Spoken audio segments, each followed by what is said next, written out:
news to. Heto na, inaantay ng lahat. Korte Suprema umaksyon na. Impeachment, binasura, pirmado na. Ayan, ito pong balitang ating matutunghayan ngayon ay nagmula kay Pinas Balita TV. At ito po ang inyong lingkod na si BT na magbibigay ng reaksyon at komento dito sa video na ating matutunghayan ngayon. At huwag na natin pagtagalin at sabay-sabay na natin panoorin ang laman ng video na hatid sa atin ni Pinas Balita TV at bibigyan natin ng reaksyon ng balitang ito. Pasok! Ito ang nakakagulat trending ngayon sa mundo ng social media ang di umano'y balitang pinag-utos ng Korte Suprema sa Senado at Kamara na magpaliwanag kaugnay sa petisyon na inihain ni Vice President Sara Duterte sa naging proseso ng impeachment laban sa kanya.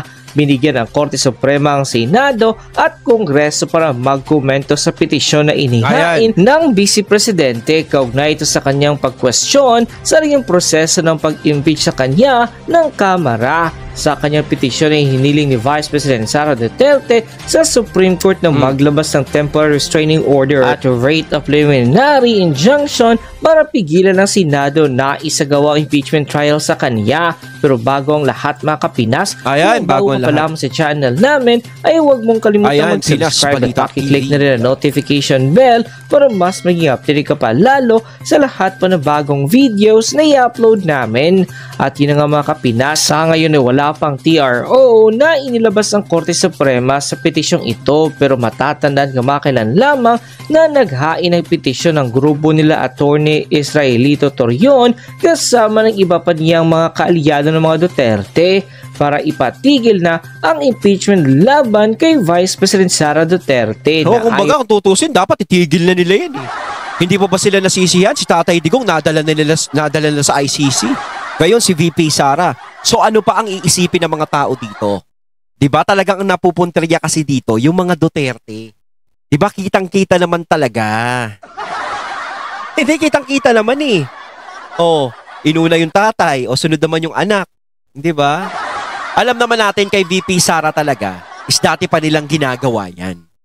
Yung kay Tatay Digong hindi natin inaasahan na mangyayari talaga eh. Pero kay VP Sara, gusto talaga nilang mawala.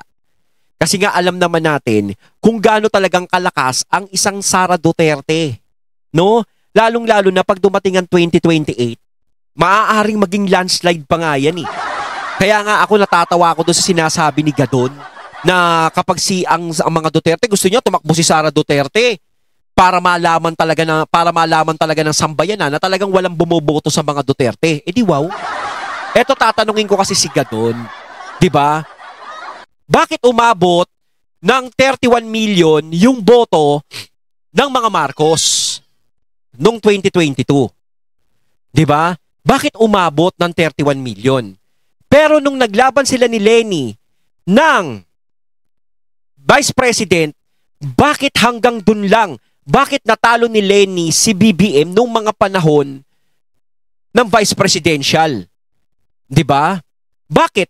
Nasaan na ba yung sinasabi ni Gadon na 31 million, bakit hindi bumoto nung tumakbo si BBM ng Vice President? Sige. Diba? Nasaan na yun? Ibig sabihin, yung kalahati dun sa 31 million na bumoto kay BBM ng Vice President is natutulog ng mga panahong kumakandidato si BBM ng Vice President. Tapos hinihintay nila na tumakbo si BBM ng presidente, doon nila iboboto. Parang pinatalo muna nila si BBM ng Vice President. Ganun ba yun? Yun yung nililinaw ko. Yun ang gusto kong malaman. Yun yung gusto kong sagutin ni Gadon.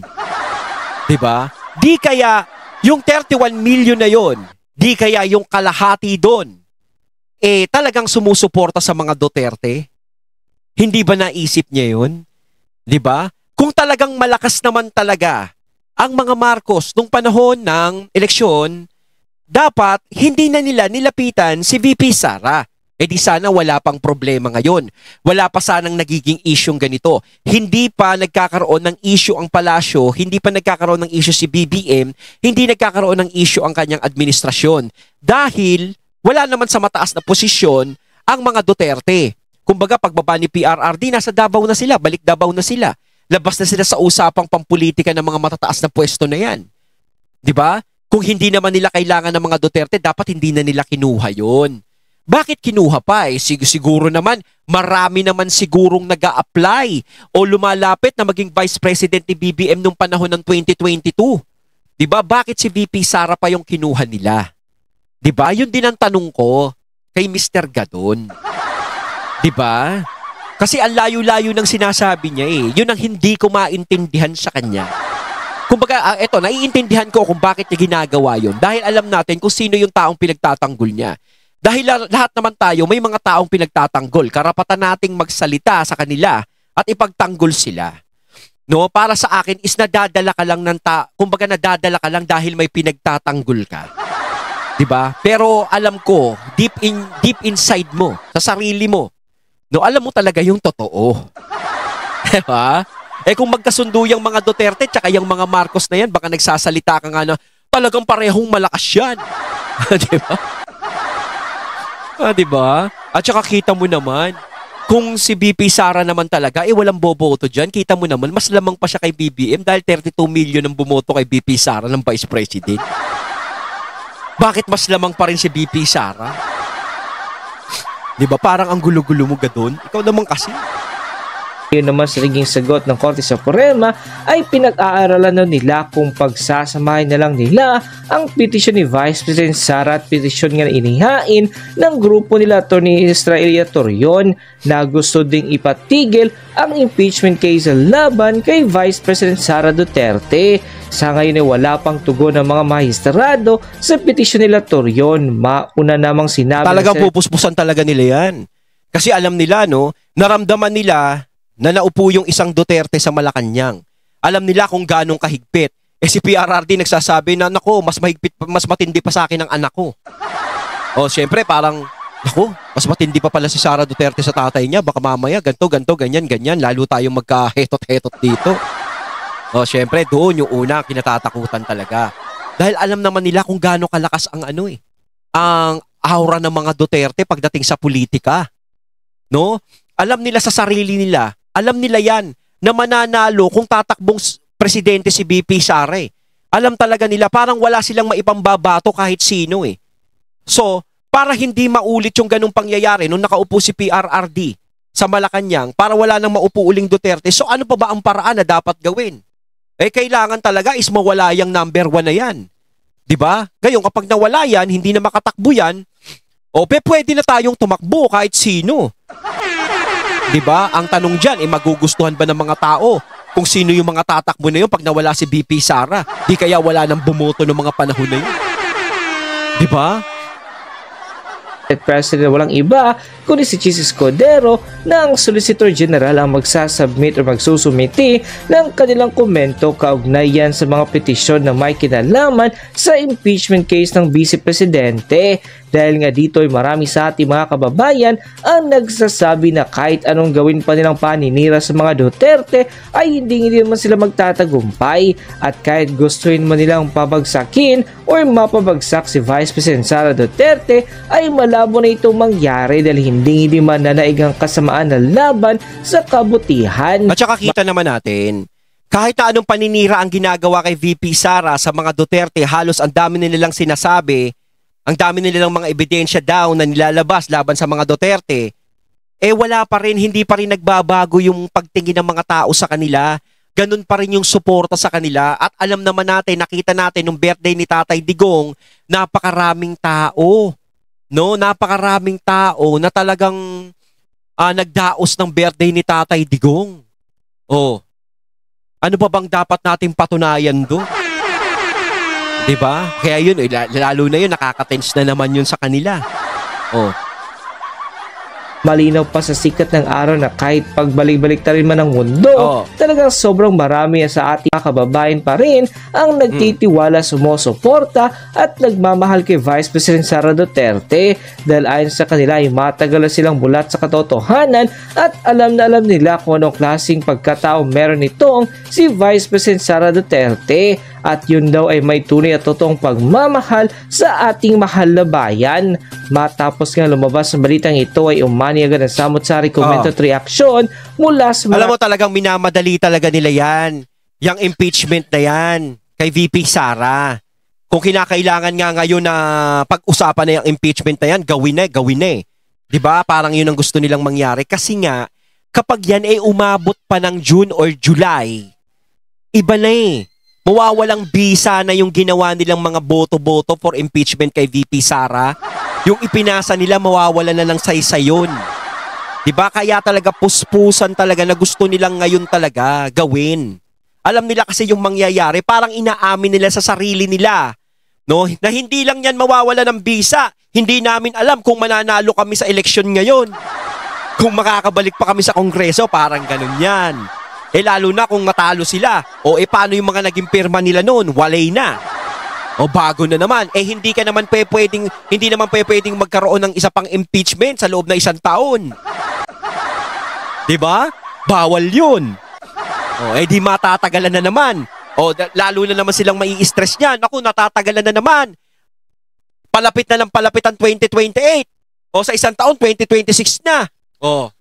'Di ba? Kaya lalo silang nai-stress. Alam nyo sa mga nangyayari ngayon, hindi si VP Sara yung nai-stress. Nakikita naman natin, napakakalmado ni VP Sara. Ang nai-stress sa kanya, yung mga taong gustong magpatanggal sa kanya. Sila yung nai-stress na nangyayari. Marami sa ating mga kababayan at marami nga sa kanila ngayon ang hindi napigilan kanilang sarili na maglabas ng kanilang hininga at komento sa mundo ng social media. And the netizens posted, kung hindi gagalaw ang Supreme Court, tanggalin na yan ang mga Supreme Court kasi wala ng batas ang Pilipinas kung ganon. Parang walang silbi na yan. Parang yung nangyari ngayon, no? Parang ang Supreme Court parang nawala ng saysay kasi nga dahil sa nangyari kay Tatay Digong. Di ba parang hindi sila pinansin, no? Parang sa ICC agad dinala, samantalang dapat dito muna sa Pilipinas nililito si Tatay Digong. Parang hindi sila binigyan ng pagkakataon, no? Parang tinatanggalan na sila ng gara. Mo Castro, so irritating to the nerves. You can be an eloquent speaker instead in a feria, in a carnival. Sorry, that's our opinions and analysis. Talking without knowing yan si Claire. Nakakatawa, halatang nagpapasipsip lang. Ang nonsense siya magsagot sa mga tanong. Sikat na sikat ngayon si Claire Castro. Nababansagan siyang attack dog ba yun? Nababansagan siyang gano'n ng mga tao ngayon. Kasi talaga ang tungkulin niya talaga is sabihin kung ano yung sinasabi ng Pangulo, yung gustong iparating ng Pangulo. Kaso parang nagiging iba na yung mga sinasabi niya. Yung iba nagiging personal na komento niya na personal na sinasabi. O personal na opinion niya na no? Di ba parang ang tungkulin niya sa trabaho niya is kung ano yung gustong iparating. Ng Malacanang, ng ganito, ganyan. Di ba? Parang nag-iiba na. World siya, end quote. Well, kapag ang impeachment case ni Sara Duterte ay sinimulang dinggin sa June 2, katulad na sinasabi ni Senator Chis Escudero, ay patay na ang nasabing impeachment case na yan. Kasi wala na panahon ang present Senate na ito ay matapos hanggang June 30. Kasi maliwanag sa Rule 44 ng Senate Rules mismo na kapag ang Kongreso ay nag-terminate o natapos ang kailang Congress sa panahon ito, hindi na po pwedeng i-take up yung previous matters and proceedings. Ibig sabihin, yung nakabimbin ng mga kaso, mga nakabimbin ng mga bagay na dapat na tinitake up ng present Senate, hindi na pwedeng buhayin doon sa bagong Senate. Maliban na lamang kung yung... Yun yung sinasabi ko. Diba? Mawawala na ng saysay lahat ng mga ginawa nila. No? Kaya mas maganda na rin yung sinasabing request nga ni Tatay Digong. No, alam natin si Tatay Digong is nasa The Hague. Diba? Sana, sinasabi niya na, sana iboto nyo ang aking mga senador. Yan yung PDP laban. Although nakikita natin na sa mga survey na nilalabas, is mangilan-ngilang PDP laban lang ang nakakapasok sa top 12.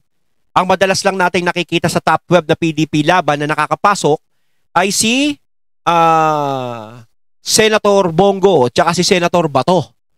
No, pero sa ibang survey naman, pero kukonti lang yung lumalabas na yon, is nakakapasok yung karamihan sa PDP laban. Hindi natin maintindihan kung sino talaga yung malakas dahil survey lang naman yan. Huwag tayong mag-rely dyan. Iba pa rin yung panahon ng eleksyon. Pero siguro, yung sinasabi nga ni Tatay Digong, na mas malaki yung maitutulong talaga kay VP Sara. Parang na lang parang regalo na lang natin sa birthday ni Tatay Digong yun. Parang yun na lang mga katunay. Na manalo yung mga senador ni VP Sara, ni mga senador ni Tatay Digong. para alam natin na talagang makakatulong talaga yon kay Sara Duterte pagdating dyan sa mga ganyan nakaalanganing sitwasyon. 'Di ba? Katulad na nangyayari kay VP Sara ngayon. No, siguro mas magandang regalo na lang 'yon. 'Di ba? Senate ay bubuhayin nila muli ito. Pero kung ito ay bubuhayin nila, i-consider yan na as if they were presented for the first time. Na sa kasong ito ng impeachment ni Ms. Sara Duterte, kung ito ay tatanggapin ng new Senate, mangyayari yan na parang bagong impeachment case ito na ipinapile sa bagong Senado. Na siyempre, nasasabihin naman ni Ms. Sara, hindi na po pwede yan. Sapagkat kung may bagong impeachment case, sakop ito ng tinatawag na pagbabawal sa ating saligang batas na hindi pwedeng magkaroon ng dalawang impeachment case sa loob ng isang taon. Yun. Kaya pala mga Lods, mamadali sila. Kaya pala minadali ng mga House of Alam nila mangyayari kasi ang impeachment. Kasi mafa-foul sila. Pag pinatagal pa nila ito, tapos new set na ng mga senador na naman ang papasok, back to zero. Kaya si Chis doon nabubuisit na din sa kanila no, kahit pa paano. Si Chis naman, di natin maintindihan kung ano talaga, no? Kung ano talaga yung utak, no? Minsan, nagkasalita siya ng di maganda sa mga Duterte, kumukontra sa mga Duterte. Tapos ngayon, kumukontra siya sa mga nasa Congress, gano'n. Ang gulo ni Chis din, isa pa eh. And depende na lang daw yan sa mga new senators, new set of senators, kung bubuhayin nila ang impeachment. Yun yung sinasabi, yung new set of senators. No? Kaya alam nyo na mga katunay. 'Di ba? Kung sino yung mga ilalagay yung senador. Kayo na bahalang magdesisyon kung sino yung iboboto nyo. Pero malalaki na kayo. Alam nyo na kung sino yung mga senador na alam nyong makakatulong. Hindi lang kay VP Sara. Yung mga senador na makakatulong sa ating lahat, sa bansa natin. Yun naman dapat ang ilagay natin eh. 'Di ba? Hindi naman yung mga senador na alam natin na mga nanungkulan na dati tapos display lang, wala namang ginagawa. Bakit hindi tayo sumubok ng iba? Diba? Hindi ko kayo hinihimo. Kumbaga malalaki na kayo, nasa sa inyo na yan. Karapatan nyo pa rin kung sino yung gusto nyong iboto. Kung gusto nyong ibalik yung mga dating senador, bahala kayo sa buhay nyo. Pero kapag nanalo yung mga yon at alam nyo wala naman talagang ginagawa, walang sisihan ha.